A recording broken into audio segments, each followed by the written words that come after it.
సడన్గా మనకు డబ్బులు వచ్చినా, సడన్గా హోదా వచ్చినా, అప్పటి వరకు మనలో అణిచివేసుకున్న విపరీతమైన కోరికలు కొన్ని ఉంటాయి. దాంతో ఏమైందంటే ఒక్కసారిగా అవి నిద్రలేస్తారే నాకు సెలబ్రిటీ పరిచయం ఉండాలా, ఆ సెలబ్రిటీ నేను కలవాలా, లేకపోతే నన్ను ఆయన కలవాలని సోషల్ క్లైమింగ్ అంటారు దాన్ని.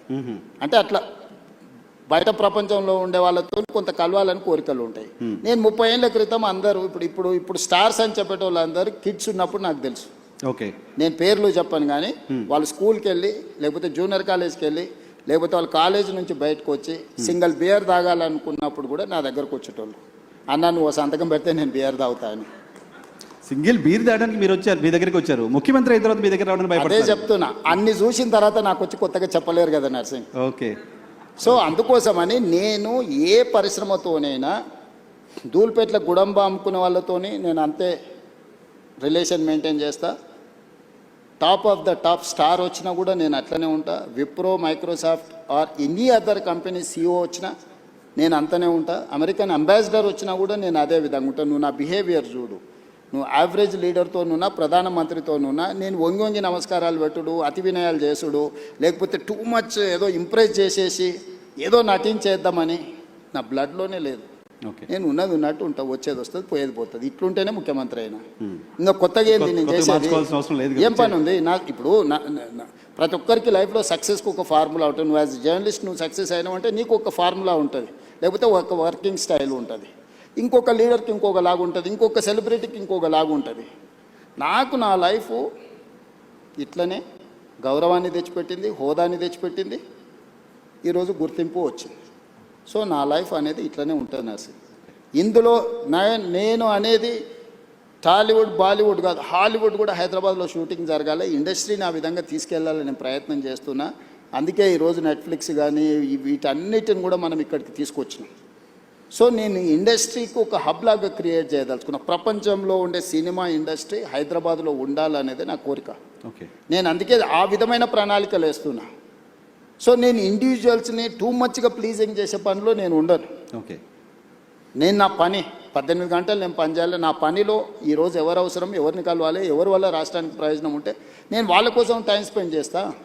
మీరు ముఖ్యమంత్రి కావడం కోసం బయట కాంగ్రెస్ పార్టీ మెస్సిన్ కూడా తెచ్చినా మీకు తెలుసు కదా.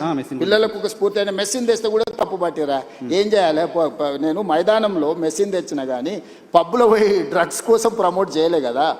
పబ్ కల్చర్ వాళ్ళు అనుకుంటుండ్రు, స్టేడియం కల్చర్, స్పోర్ట్స్ కల్చర్ నేను అనుకుంటున్నా. ఈ కల్చరల్ డిఫరెన్సెస్ ఉన్నాయి మాకు. సో ఫామ్ హౌస్ కల్చర్ వాళ్ళు అనుకుంటుండ్రు, అగ్రికల్చర్ కల్చర్ అని నేను అనుకుంటున్నా. ఈ కల్చరల్ డిఫరెన్సెస్ ఉన్నాయి. What should I do?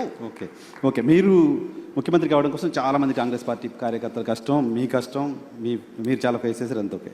వీటన్నిటితో పాటు మీకోసం కష్టపడ్డ మీ సతీమణి గారు ఉన్నారు. అటు కూడా చాలా కష్టపడ్డారు కదా. లాస్ట్ 4-5 ఇయర్స్ అయితే చాలా కష్టపడ్డారు, తెలుసు మాకు. సో మహిళా రిజర్వేషన్ బిల్లుని కాంగ్రెస్ పార్టీ పార్లమెంట్లో వ్యతిరేకంగా ఓటేసిన సందర్భంగా భారతీయ జనతా పార్టీ మోడీ గారు చెప్పారు, కాంగ్రెస్ నాయకుల్ని ఇంట్లో మీ భార్యలు అడగండి ఎందుకు వ్యతిరేకంగా ఓటేసావని. అడిగారా మీ సత్యమని ఏమన్నా? ఇప్పుడు మోడీ గారైనా భారతీయ జనతా పార్టీలైనా మహిళా రిజర్వేషన్ ముసుగు తొడుక్కొని దక్షిణ భారతదేశాన్ని హత్య చేయాలనే ప్రయత్నం చేశారు. ఆ హత్యాయత్నాన్ని నేను అడ్డుకున్నా. మహిళా రిజర్వేషన్ కానీ నియోజకవర్గాల పునర్విభజనకు ఎలాంటి సంబంధం లేదు. పార్లమెంటు పెట్టిన బిల్లు సీట్ల పెంపకం అనేదే బిగ్గెస్ట్ సమస్య. సీట్ల పెంపకానికి వాళ్ళు ఎన్నుకున్న విధానాన్ని మాత్రమే మేము వ్యతిరేకించినాం. మహిళా రిజర్వేషన్ 2023లోనే పార్లమెంట్లో బిల్లు వచ్చింది. 100% రాజకీయ పార్టీలు అన్ని మద్దతు ఇచ్చినాయి, అమలు చేయమను. ఇప్పుడున్న 543లో 33%, 181 పార్లమెంటు సీట్లు, 2011 జనాభా తీసుకొని ఇవాళ రేపు టెక్నాలజీ వచ్చింది. ఈ డేటా ఏఐకి అప్పచెప్పేస్తే 3 గంటలలో 181 సీట్లు ఏవేవి మహిళలకు రిజర్వేషన్లు అయితే ఇస్తుంది. ఒకవేళ టెక్నాలజీ మీద మీకు నమ్మకం లేకపోతే ఒక కమిషన్ అపాయింట్ చేస్తే 3 నెలల టోటల్గా చేసేసి ఏ 181 మహిళలకు ఇవ్వచ్చు. ఆ ప్రయత్నం చేయడం లేదు. నియోజకవర్గాల పునర్విభజన 2008లో చేసిండ్రు, 2 సంవత్సరాలు పట్టింది అదంతా చేయడానికి. ఉన్న నియోజకవర్గాలు సేమ్ నెంబర్, తెలంగాణలో 17 ఉన్నాయి, ఆంధ్రప్రదేశ్లో 25 ఉన్నాయి. ఇదే 17 నియోజకవర్గాలను పార్లమెంటు పునర్విభజన చేయొచ్చు. ఆంధ్రప్రదేశ్ ఇట్లా దేశమంతా 543 నియోజకవర్గాలను పునర్విభజన చేయొచ్చు. ఆయా రాష్ట్రాలలో ఉన్న జనాభాను రెగ్యులేట్ చేయొచ్చు ఆ పార్లమెంట్ల ప్రకారం. ఈ 2 చేయకుండా సీట్ల పెంపు అనేదాన్ని ఉన్నదాన్ని 50% పెంచుతా అనేది మోడీ గారి ఆలోచన. అందరికీ సమానంగా 50 పెంచుతున్నా అని అంటుండు. నేను ఒకే ఒక ప్రశ్న అడుగుతాను, మీరు బ్రదర్స్ ఇద్దరా ముగ్గురా? ముగ్గురు కదా. మీ నాన్న ఎప్పుడో కొంత ఆస్తి ఇచ్చిండు, ముగ్గురికి సమానంగానే ఇచ్చిండు. ఒక 10 సంవత్సరాల జర్నీ అయిపోయింది. నీ దగ్గర 10 లక్షలు ఉంది ఇప్పుడు ఆస్తి, ఇంకొక బ్రదర్ దగ్గర 1 కోటి ఉంది, ఇంకో బ్రదర్ దగ్గర 10 కోట్లు ఉంది. మీ నాన్న మళ్ళీ వచ్చి ఆయన కూడా మళ్ళీ కష్టపడి సంపాదించి ఎగ్జాక్ట్గా 100% మీ ముగ్గురికి మీ ఆస్తి ఎంత ఉందో 100% ఇస్తా అని అంటే నర్సింగ్, అప్పుడు నువ్వేమంటావు?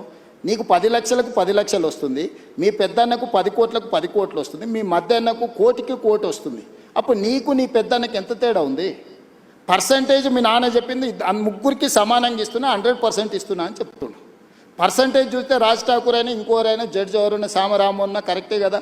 నర్సింగ్ 100% వచ్చింది, వాళ్ళు ఇంకో అన్నకు 100% వచ్చింది, వాళ్ళ పెద్ద అన్నకు 100% వచ్చింది. Percentage is not a solution for this problem. కానీ జనాభా లెక్కల ప్రకారం చేస్తే ఇంకా నష్టపోతుంది. జనాభా లెక్కలు చేయమని ఎవడన్నాడు? ఎవడడిగాడు నేను? జనాభా లెక్కలు చేయొద్దని 76లో ఇందిరాగాంధీ నిషేధం విధించింది, 2001లో జనాభాను ప్రాతిపదిక తీసుకోవద్దని అటల్ బిహారీ వాజ్పేయి నిషేధం విధించిండు. ఇందిరాగాంధీ 1976లో గుర్తించింది జనాభా ప్రాతిపదికం చేస్తే దక్షిణ భారతదేశానికి నష్టం జరుగుద్ది అని. 1976 నియోజకవర్గ పునర్విభజన చేసినప్పుడే 1970 నుంచి 76 వరకు కుటుంబ నియంత్రణ చేయడం వల్ల దక్షిణాది రాష్ట్రాలలో అమలు చేసిన కేంద్ర ప్రభుత్వం ఇచ్చిన ఆదేశాలను జనాభా తగ్గింది. ఇది ఒకవేళ ప్రాతిపదిక అయితే దక్షిణాది రాష్ట్రాలకు నష్టం జరుగుద్దని 25 సంవత్సరాలు నిషేధం విధించింది శ్రీమతి ఇందిరాగాంధీ గారు.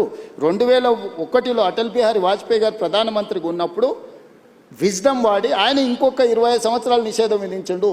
76 నుంచి 2026 వరకు 50 సంవత్సరాలు జనాభా ప్రాతిపదికన కాదు, ఆయా రాష్ట్రాలలో ఉన్న సీట్లను ఆ రాష్ట్రాల మధ్యలోనే పంచాలి, బయటికి తీసుకోవద్దని నియంత్రించరు. ఈరోజు నరేంద్ర మోడీని అదే అడుగుతున్నాం. ఇందిరాగాంధీ గారిని వాజ్పేయి గారిని ఆదర్శంగా తీసుకొని ఇంకొక 25 సంవత్సరాలు ఇదే నెంబర్ను ఈ రాష్ట్రాలలో ఉన్న దాంట్లో పెంచు. లేదు అని అంటే నేను అక్కడ చెప్పినా ఇక్కడ చెప్తున్నా. ఈరోజు కేరళలో 20 ఉన్నాయి, ఉత్తరప్రదేశ్లో 80 ఉన్నాయి. కేరళ ఉత్తరప్రదేశ్ మధ్యలో గ్యాప్ 60 ఈరోజు సీట్లు, అంతేనా? 20కి 80కి గ్యాప్ 60 కదా. 50% పెంచితే మోడీ గారు చెప్పినట్టు కేరళలో 30 అవుతాయి, ఉత్తరప్రదేశ్లో 120 అవుతాయి. 30కి 120కి గ్యాప్ 90%. ఏమో 50% పెంచినట్టుగా అనిపిస్తుంది నీకు. ఈరోజు కేరళలో 20 కాస్త 30 అవుతున్నాయి, 80 కాస్త 120 అవుతున్నప్పుడు 60 ఉండాల్సిన గ్యాప్ 90కి వస్తుంది. ఈ విధంగా 850 సీట్లు చేస్తే దక్షిణాది రాష్ట్రాలు 200 లోపలికి పరిమితం అవుతాయి, ఉత్తరాది రాష్ట్రాలు 650 అవుతాయి. మ్యాజిక్ నెంబర్ 425 అనుకుంటే ఉత్తరాది రాష్ట్రాలతోనే ప్రభుత్వం ఏర్పడుతుంది. ఇక దక్షిణాది రాష్ట్రం ద్వితీయ శ్రేణి పౌరులుగా మారిపోయి పన్నులు కట్టాలి, ఢిల్లీకి వెళ్ళి సలాంలు కొట్టాలి. సో ప్రస్తుతానికి ఆపగలిగారు మీరు చెప్పిన. ఖచ్చితంగా ఆ ఫార్ములా వర్కౌట్ అవ్వదు. అందుకే నేనేమన్నా అంటే సుప్రీంకోర్టు టైమ్ అండ్ అగైన్ కొన్ని జడ్జిమెంట్లు ఇచ్చింది. ఎడ్యుకేషన్లో ఇచ్చింది కదా, 50% డిజబిలిటీ, 50% మెరిట్ అన్నారు. అంటే ఎనీ రిజర్వేషన్ ఈజ్ 50% దాటొద్దు, 50% మెరిట్కి ఇవ్వండి, 50% రిజర్వేషన్లు ఇవ్వన్నారు. ఉద్యోగాలలో సేమ్ చెప్పారు, విద్యలో సేమ్ చెప్పారు. లోకల్ బాడీస్లో మేము బీసీలకు 42%, మొత్తం 69% పెంచుతామంటే సుప్రీంకోర్టు కొట్టేసి మీరు ఏ రిజర్వేషన్లు ఇచ్చినా 50% ఇవ్వండి, మిగతా 50% ఓపెన్ కేటగిరీ పెట్టమన్నారు. నేను అందుకే నరేంద్ర మోడీ గారికి సింపుల్ ఫార్ములా చెప్పిన, పర్ఫార్మింగ్ స్టేట్స్కి 50% ఇవ్వు, పాపులేషన్ బేసిస్ మీద నువ్వు ఏదైతే అంటున్నావు 50% తీసుకో. సో మేము పర్ఫామ్ చేసినాము, మేము కుటుంబ నియంత్రణ పాటించినాము, మేము ఆర్థికంగా ఈ దేశానికి ఈ ఉన్న దక్షిణాది రాష్ట్రాల్లో 40% దేశ ఎకానమీలో మనం కాంట్రిబ్యూట్ చేస్తున్నాం. మేము పర్ఫామ్ చేయడం ఎందుకు? మేము కూడా ఉత్తరప్రదేశ్ లాగానో, బీహార్ లాగానో, బెంగాల్ లాగానో పిల్లలను సంతతిని పెంచుకుంటూ వెళ్ళిపోతే ప్రభుత్వము డెవల్యూషన్ కూడా అదే ప్రాతిపదికనిస్తుంది. ఇవాళ మనం ₹1 పన్ను కడితే మనకు 42 పైసలు వస్తుంది. బీహార్ ₹1 కడితే పన్ను ₹6.50 పోతుంది, ఉత్తరప్రదేశ్కు ₹3.50 పోతుంది, మధ్యప్రదేశ్కు ₹2.50 పోతుంది.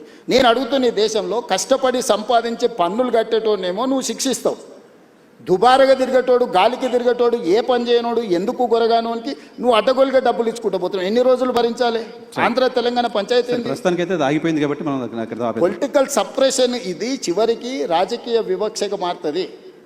ఆంధ్రప్రదేశ్ అంటే దక్షిణాది రాష్ట్రాల 200 సీట్లతోని పని లేకుండానే ఈరోజు 131 ఉన్నాయి, 50% పెరిగితే 196 అవుతాయి. 850లో దక్షిణాది రాష్ట్రాలన్నీ కలిసి కేరళ, తమిళనాడు, తెలంగాణ, ఆంధ్రప్రదేశ్, కర్ణాటక, పాండిచ్చేరి అందరం కలిస్తే కూడా 196 అవుతున్నాం. 850లో 190 200 తీసేస్తే వాడికి 450 అక్కడనే వచ్చేస్తున్నాయి. తెలంగాణ అంటే ఈ దక్షిణాది దేశ రాష్ట్రాల నుంచి ఒక్క సీట్ సింగిల్ ప్రభుత్వం కంట్రిబ్యూషన్ కూడా అవసరం లేకుండా ప్రభుత్వం వస్తే మంత్రి కాదు కదా, చెప్పరాసిన నౌకరు కూడా ఇయ్యాడు. రైట్ సార్, ఒక 2 క్విక్ క్వశ్చన్స్ ఉన్నాయి, టైం కూడా అయిపోతుంది, మీ టైం చాలా తీసుకున్నాను నేను. సో మహిళల పైన దాడులకు సంబంధించిన అంశంలో తెలంగాణ ప్రభుత్వం పైన చాలా విమర్శలు చేస్తున్నారు. మహిళలపైన దాడులను అరికట్టడంలో ఫెయిల్ అయింది, గతంలో షీ టీమ్స్ ఉండే ఇంకేదో చేశాము, ఇప్పుడు అది ప్రాపర్గా లేదు అనే విమర్శ వస్తుంది. రీసెంట్గా కేంద్ర మంత్రి బండి సంజయ్ గారి కుమారుడికి సంబంధించిన అంశం ఒకటి ఉంది, దానిలో ప్రభుత్వం ప్రాపర్గా యాక్ట్ చేయలేదు లాంటి ఒక విమర్శలు మీ ప్రభుత్వం ఫేస్ చేస్తుంది. అంటే నేను అనేది మహిళల దాంట్లలో నువ్వు పాత కేసులు ఇప్పుడు క్రైమ్ చూడు, మేము నియంత్రించింది చూడు, గతంలో జరిగిన బ్రూటల్ రేప్స్ కానీ టీఆర్ఎస్ లీడర్లే ఇన్వాల్వ్ అయ్యి మహిళల మీద చేసిన దాడులు కానీ అన్నీ లెక్క తీసుకో. ఎస్, నువ్వు అన్నది బండి సంజయ్ గారి వివాదం జరుగుతుంది. మొట్టమొదట 8th రోజు 8వ తారీఖు రోజు రాత్రి 7:30 గంటల 8 గంటల ప్రాంతంలో వాళ్ళ మదర్ పేట్ బషీరాబాద్ పోలీస్ స్టేషన్కి వచ్చి ఒక ఫిర్యాదు చేసింది, మా అమ్మాయి మీద లైంగిక దాడి జరిగింది, మీరు ఫిర్యాదు చేయండి అని. విత్ ఇన్ అవర్ మేము ఫోక్సో కేసులు కట్టి తల్లి ఇచ్చిన స్టేట్మెంట్ మీద రికార్డ్ చేసాం. ఒక కంప్లైంట్ వచ్చినాక 24 గంటల లోపల ఆ అమ్మాయి బాధితురాలు స్టేట్మెంట్ తీసుకోవాలి. ఇక్కడ ఆ అమ్మాయి మైనర్ అనేది ఎవరు ప్రూవ్ చేయాలా? ఇమ్మీడియట్గా అమ్మాయితోనే వెళ్ళి స్టేట్మెంట్ తీసుకొని సెక్షన్స్ ఆల్టర్స్ చేసినాం. 10th రోజు ప్రధానమంత్రి ఇక్కడికి వచ్చింది. మేము ఎక్కడికి వెళ్ళాలి? ప్రధానమంత్రికి 9-10 తారీఖు 10,000 మంది పోలీసులతో రక్షణ కల్పించాల్సి వచ్చింది. ప్రధానమంత్రి గారు ఒక్క ప్రోగ్రామ్ అటెండ్ కావాలి, 6 ప్రోగ్రాంలు అటెండ్ అయ్యి